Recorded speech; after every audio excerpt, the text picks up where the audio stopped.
Erica.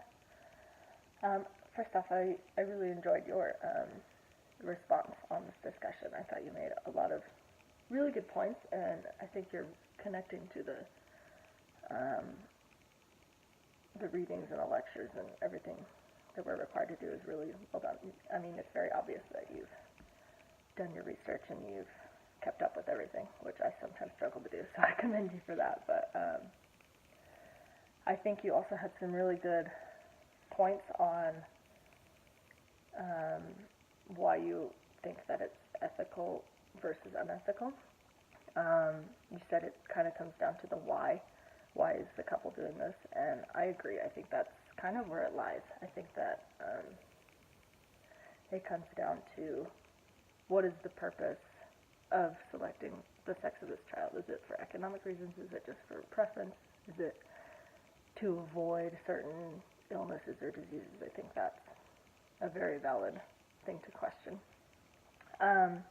You said many times that you think it's unacceptable for someone to, or it's unethical for someone to just use sex selection for just randomly wanting a boy or a girl just for family balance. And I was just curious to know why you think that's unethical, because for me, I think it's perfectly fine as long as it's not affecting the bigger picture. I think if a couple really wants a boy, then why not, you know? There's a 50-50 chance anyways. I could see how religiously some people might say, well, I want the child that maybe God has planned for me, or the universe gives me the sex selection of my baby based off of what I need. You know, some people think that way. But I think there's also other people that are thinking like, well, as from an evolutionary point, we have to think about what traits need to be passed on, and that sometimes is affected by gender. So I could see that point as well. But I think the most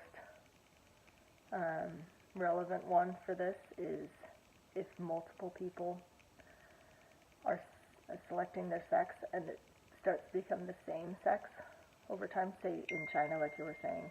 Sorry, got a text. So, like you were saying in China, or have we read about how they sometimes select boys because they don't have to pay for the dowry, and they can therefore have boys that will take care of them when they're older. There's all these benefits to having boys. So in a culture like that, sex selection can be dangerous because you can have this sex ratio of majority of men versus women. So like I said, we need to be careful about that. But those are all different reasons why I would agree with you that it could be unethical. But I'd love to hear your opinion.